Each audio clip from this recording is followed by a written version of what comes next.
হ্যাঁ, আজকে মূলত আমরা আমাদের যে বহরমপুর পৌরসভার ক্যাজুয়াল কর্মচারীবৃন্দ রয়েছি তাদের যে বেতনটা হয়েছে তার জন্য আমাদের পৌর কর্তৃপক্ষের পাশাপাশি আমাদের যিনি বিধায়ক আছেন সুব্রত মৈত্র কাঞ্চনদা, ওনাকে আমরা আন্তরিকভাবে অভিনন্দন জানাচ্ছি, পাশাপাশি আমরা কৃতজ্ঞতাও জানাচ্ছি। আমাদের আগামী দিন তারা অ্যাসিওর করেছেন যে আমাদের আগামী দিন যে ক্যাজুয়াল কর্মচারী আমরা রয়েছি তারা সুষ্ঠুভাবে, আমরা কর্মচারীবৃন্দরা সুষ্ঠুভাবে কাজকর্ম করব, এইসব নিয়ে দুশ্চিন্তা করার কিছু নেই।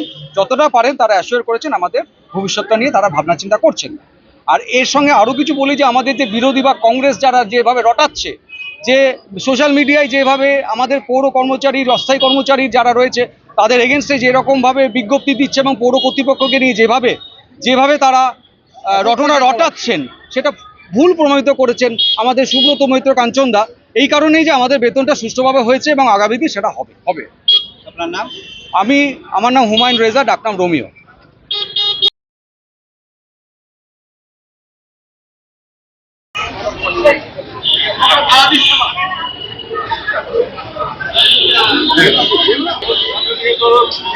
কর্মচারীদের বেতন মৈত্র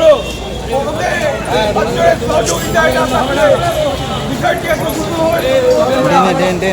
সহযোগিতার করে বিষয়টি এগিয়ে নিয়ে যাওয়া সম্ভব হয়েছে। তাই তাকে অসংখ্য আমাদের পৌর কর্মচারীর পক্ষ থেকে আমরা তাকে ধন্যবাদ জ্ঞাপন করছি।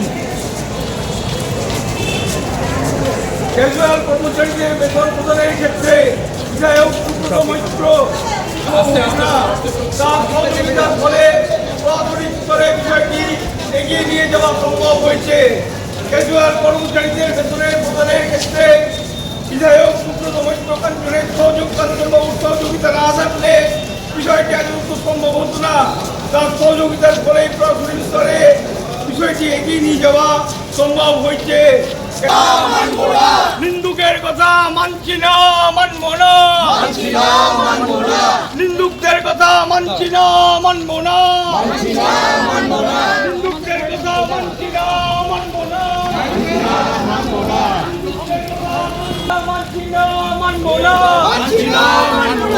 ক্যাজুয়ালদের বেতন নিয়ে কংগ্রেস সোশ্যাল মিডিয়ায় যে মিথ্যা কথা বলছে শুনছি না, শুনবো না।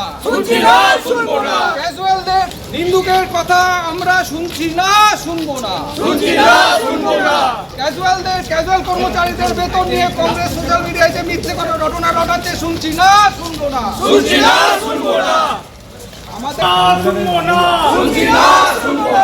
নিন্দুকের কথা শুনছি না, শুনবো না।